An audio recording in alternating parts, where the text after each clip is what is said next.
अगर आपके पास मैं आती हूँ, हाँ, अगर आपको ऐसे पूरे सर्रे बाजार में सबके सामने अगर मैं ऐसे आपकी धोती खींच लूँ, आपके चड्डे का नाड़ा खींच लूँ, कैसा फील होगा आपको? आदाब दोस्तों, मैं आपके साथ जफर सिद्दीकी, आप देख रहे हैं नेशन ट्रूथ। दोस्तों, एक तस्वीर निकल कर आई बिहार से जिसने सभी को चौंका दिया। और चौंका क्यों ना दे, क्योंकि बिहार के मुखिया, बिहार के मुख्यमंत्री, 10वीं बार के मुख्यमंत्री अचानक बौखला जाते हैं। वो एक आयोजन में रहते हैं और उस आयोजन में जो है महिला, डॉक्टर महिला को सम्मानित करने के लिए मंच पर बुलाया जाता है, मान सम्मान जो है किया जाता है मंच पर। मैं समझता हूं किसी को मान सम्मान के साथ एक मफलर उड़ा दिया जाता है, एक चादर उड़ा दी जाती है, सम्मान का एक शॉल जो होता है वो भी बहुत मायने रखता है। वहां पर जो है एक नियुक्ति पत्र देने के लिए महिला को बुलाया जाता है, लेकिन जो हरकत वहां पर की जाती है वो बहुत निंदनीय है। हरकत क्या है? बिहार के मुख्यमंत्री नीतीश कुमार जी अचानक, उनका क्या दिमाग में उनके चलता है कि अचानक उस महिला का, उस बच्ची का, देश की उस बेटी का हिजाब नीचे की तरफ खींचते हैं। वो तो शर्मनाक है ही, उससे बेशर्म लोग जो उन्हीं के मंच पर बैठे होते हैं, उन्हीं के मंच पर खड़े रहते हैं, जिनका नाम आदरणीय उप मुख्यमंत्री सम्राट चौधरी है। सम्राट चौधरी जी मुस्कुरा रहे होते हैं। सम्राट चौधरी जी, आपको शर्म नहीं आती कि हाँ, मुख्यमंत्री जी बुढ़ापे की हालत में अगर ऐसा कर रहे हैं तो आप कम से कम उस पर मुस्कुराएं ना। आपको मतलब ये कहते हैं ना कि मतलब इंसान अगर किसी गलती को करे और गलती को करने के बाद अगर उसको उस गलती का अफसोस हो जाए तो ये समझते हैं कि हाँ चलिए, उसको गलती का अपना एहसास है।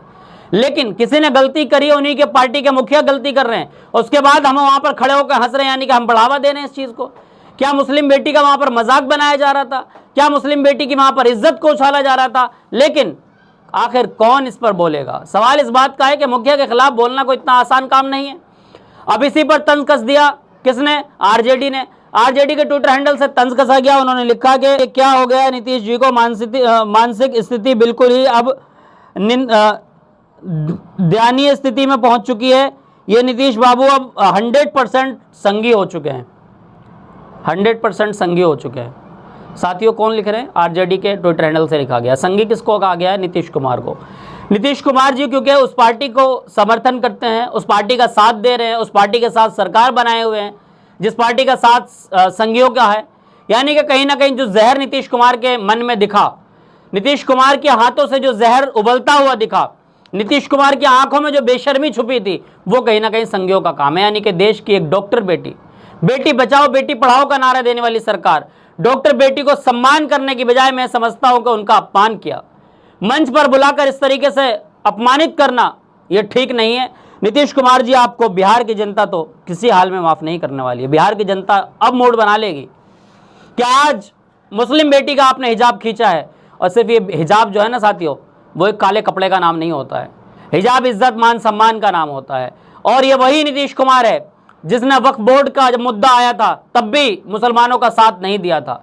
ये वही नीतीश कुमार हैं जो मौका देखते ही पाला बदल लेते हैं। इनको पलटू राम भी कहा जाता है, पलटू चाचा भी कहा जाता है। लेकिन हाँ साथियों, एक सवाल और है।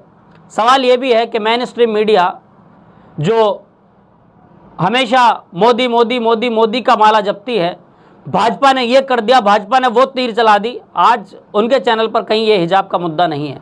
हिजाब का मुद्दा इसलिए नहीं है क्योंकि वो मुस्लिम बेटी का हिजाब खींचा गया है।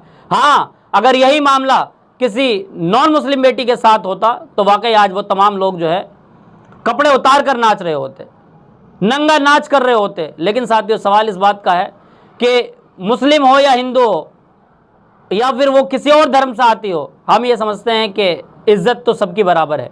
देश की बेटी है, देश की बेटी के साथ इस तरीके का मामला करना वो ठीक नहीं है।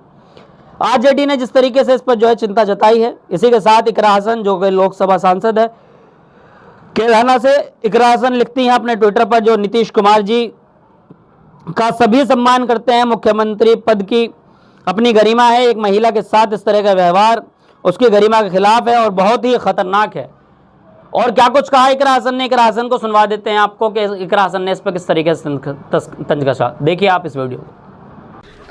देखिए, बहुत वक्त से बिहार चुनाव से पहले से नीतीश जी की हेल्थ इश्यूज़ पर सभी लोग काफ़ी कंसर्न थे और वो बुज़ुर्ग हैं और उनका सभी लोग सम्मान करते हैं। लेकिन सबसे ज़रूरी बात यह है कि वो जिस पद पर बैठे हुए हैं उस पद की भी अपनी एक गरिमा है और उसके विरुद्ध जाकर एक महिला के साथ इस तरीके की हरकत को अंजाम देना, दिस इज़ वेरी डेंजरस। और इसका जो ट्रिकल डाउन इफ़ेक्ट है वो भी हम सोच सकते हैं कि कितना ख़तरनाक हो सकता है। अगर सीएम ही ऐसा कर रहे हैं तो सुरक्षा के लिए गुहार कहाँ लगाएगा आदमी।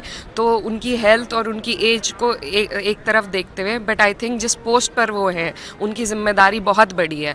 तो I wish he gets well soon and I hope कि इस तरह की चीज़ें ना हो। इनसे एक बुरा संदेश हमारे समाज में जा रहा है और ये किसी रिलीजियस एंगल से नहीं देख रहे हैं कि कोई भी महिला हो, किसी भी मज़हब की हो, किसी का इस तरीके से दामन को छेड़ना, उसको खींचना गलत है। और ख़ासकर जब इतनी बड़ी कुर्सी से ये हरकत होती है तो नीचे तक प्रशासन पे इसका फ़र्क पड़ता है। तो उसके लिए हम सब हमें बहुत चिंता हुई और ये सही नहीं है। और उन्हें मैं बस यही कहना चाहती हूँ कि I hope he gets well and I hope this stops. जी हाँ साथियों, आपने देख ली इकरा हसन की वीडियो। इकरा हसन ने जो कुछ कहा वो संसद के बाहर खड़े होकर कहा जब मीडिया ने उनसे सवाल पूछा। अब मैं आपको एक वीडियो और दिखाने जा रहा हूं जो कि जम्मू कश्मीर की पार्टी है पीडीपी, उनके लीडर हैं इल्तिजा मुफ्ती, ये महबूबा मुफ्ती की बेटी हैं। इन्होंने किस तरीके से जो है नाराज़गी जताई और नीतीश कुमार को लेकर इन्होंने किस तरीके जो है मीडिया से बातचीत करते हुए क्या कुछ कहा है, उनकी भी वीडियो मैं आपको दिखाऊंगा। ये इल्तिजा मुफ्ती हैं, आइए इनकी वीडियो देख लीजिए आप, ये क्या कुछ बोल रही हैं। की बात है और नीतीश जी का हम थोड़ा सा लिहाज करते हैं क्योंकि वो बुजुर्ग हैं। लेकिन अगर आप इतने बुजुर्ग हैं कि आप खुदा न खास्ता इतना सीनाइल हो गए हैं कि एक तरफ से आप उनके हाथ में डिग्री थाम रहे हैं और दूसरे हाथ से आप उनका नकाब निकाल रहे हैं। नीतीश जी, आप बिहार को हेड करते हैं, आप बिहार के चीफ मिनिस्टर हैं, वहां मुसलमान भी बहुत सारे लोग रहते हैं। क्या आपको पता नहीं एक मुसलमान औरत जो नकाब करती है, what it is for a Muslim woman, कि आप उनको डिसरोब कर रहे हैं खुदा न खास्ता। जस्ट बिकॉज आप वहां के चीफ मिनिस्टर हैं, आपको कोई हक नहीं बनता कि आप उनका नकाब ऐसे नीचे करें।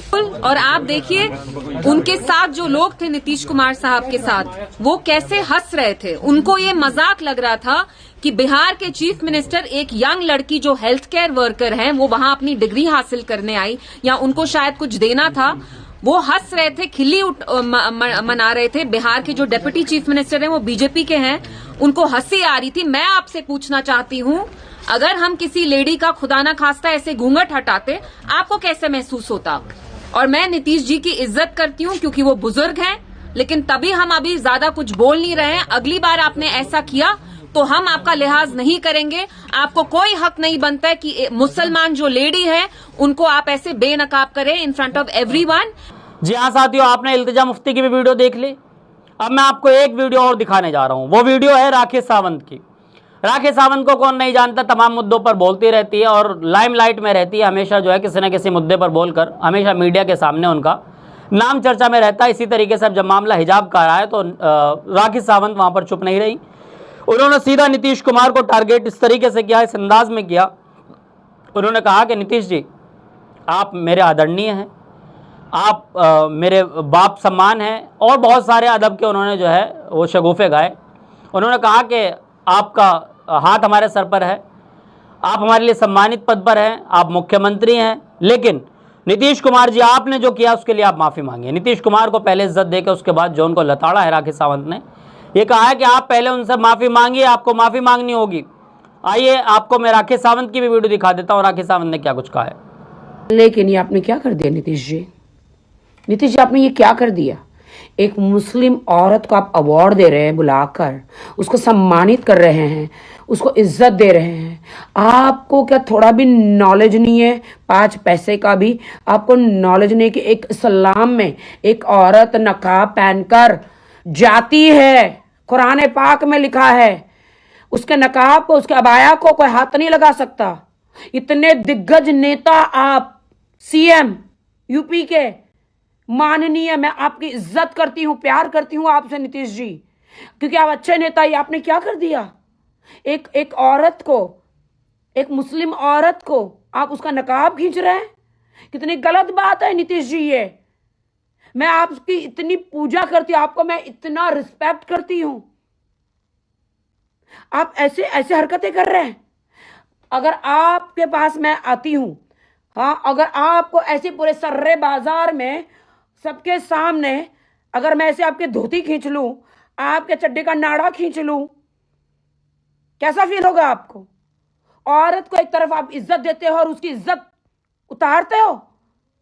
शर्म नहीं आती आपको? आप मेरे फेवरेट नेता हैं, फेवरेट, लेकिन ये क्या हरकत कर दी आपने एक इस्लामिक वुमन के साथ? जी और जीने दो, ये गलत बात है। आपको माफी मांगनी चाहिए।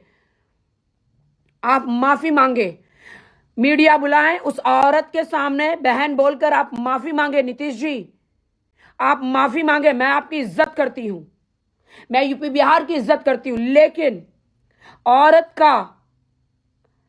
के साथ ऐसा अत्याचार और उनकी इज्जत के साथ खेला जाए, स्पेशली बुरखे के साथ, यह बर्दाश्त नहीं होगा। हमें नहीं होगा ये बर्दाश्त। आप माफी मांगे। जी हाँ साथियों, मैंने आपको राकेश सावंत की भी वीडियो दिखा दी और भी कई वीडियो दिखा दी। साथियों, अब सवाल इस बात का है कि क्या नीतीश कुमार माफ़ी मांगेंगे? ये उसी पार्टी के साथी हैं जो संसद में गाली भी बक दे, लेकिन उनसे कुछ नहीं कहा जाता है। चाहे उनके नेता हों, चाहे उनके सांसद हों, चाहे उनके गृह मंत्री हों, कभी साला जैसा वर्ड इस्तेमाल कर लेते हैं, कोई मुल्ले और अजीब अजीब मतलब वर्ड इस्तेमाल किए जाते हैं, लेकिन उन लोगों को माफ़ी मांगने की कोई ज़रूरत नहीं होती, क्योंकि वो लोग सत्ताधारी पार्टी में हैं। उन लोगों को कुछ कहने की ज़रूरत नहीं। यानी कि सवाल इस बात का साथियों, देश है, और ये देश ना मुसलमान के बिना चल सकता है, और ना ये देश हिंदुओं के बिना चल सकता है, ना ये देश सिखों के बिना चल सकता है, ना ये देश ईसाइयों के बिना चल सकता है। साथियों, ये हमारा देश जो है वो एक गुलदस्ता है, और इसको आज़ाद कराने में सबकी बराबर की कुर्बानियाँ हैं, सबने कुर्बानियाँ दी है। तो ये देश किसी का अपना नहीं हो सकता है। तो साथियों, जिस तरीके से देश की बहन बेटियों का हिजाब इस तरीके से नोचा जाएगा, मुख्यमंत्री नोचेंगे, तो क्या हम इन लुच्चों लफंगों से क्या उम्मीद करेंगे जो ऐरा गैरा नत्तू खैरा सड़कों पर फिर रहे हैं? जब मुख्यमंत्री ही किसी को सुरक्षा नहीं दे सकते, मुख्यमंत्री और उस पार्टी के साथ मुख्यमंत्री हों जो ये कहते हो बेटी बचाओ बेटी पढ़ाओ, क्या वो बेटी पढ़ी हुई नहीं है? डॉक्टर स्टाफ की बेटी है, डॉक्टर की बेटी है, डॉक्टर है वो। डॉक्टर बेटी का जब हिजाब खींचा जाएगा साथियों, सोचिए देश की बेटियां किससे उम्मीद करेंगे इंसाफ की? कहाँ इंसाफ मिलेगा बेटियों को? क्या इस देश की बेटियां अब मुख्यमंत्री के हाथों सुरक्षित नहीं है? क्या आप क्या कुछ सोचते हैं? बिहार की जनता क्या कुछ सोचती है? बिहार के लोग भी हमारी वीडियोस को देखते हैं, पूरे देश के लोग हमारी वीडियोस को देखते हैं और तमाम प्यार देते हैं। अब आप लोगों से साथियों एक रिक्वेस्ट है, आपने अभी तक हमारा चैनल सब्सक्राइब नहीं किया तो नेशनल ट्रूथ को सब्सक्राइब कर लें और बेल आइकन बटन को जरूर दबा दें, ताकि पहली वीडियो आपको मिल सके। क्योंकि इस तरह के मुद्दे मेन स्ट्रीम मीडिया तो आपको नहीं दिखाएगी। मेन स्ट्रीम मीडिया अपने आका के खिलाफ ए नहीं बोल सकती है। आका के खिलाफ अगर ए बोल दिया तो उनकी जबान खींच ली जाएगी, इसलिए वो चुप है। मेन स्ट्रीम मीडिया की ना किसी वेबसाइट पे, ना किसी मेन स्ट्रीम मीडिया की मेन खबरों में कहीं आपको, ना ब्रेकिंग में कहीं नहीं मिलेगी। ये कुछ ही लोग जिन्होंने आज के वक्त में देश के चौथे स्तंभ यानी कि पत्रकारिता को जिंदा रखने का काम किया है, वही लोग आपको इन सब तमाम टॉपिक पे स्टोरी बनाते दिखेंगे, चाहे वो अभिषार शर्मा हो, चाहे हमारे सीनियर पत्रकार रवीश कुमार जी हो, और भी तमाम ऐसे लोग हैं जिनका मैं नाम बताऊं तो शायद बहुत लंबी लिस्ट हो जाएगी। तो ऐसे लोग हैं जिन्होंने आज पत्रकारिता को जिंदा रखा और देश की बहु बेटियों, देश की बेटियों का मान सम्मान को बचाने के लिए आज आवाज़ बुलंद कर रहे हैं, और सत्ता में कोई भी हो उसकी आंख में आंख डाल के सवाल पूछने का काम करेंगे। आपसे लेता हूं साथियों अलविदा, फिर मिलूंगा किसी वीडियो के साथ। देखते रहिए नेशन ट्रूथ।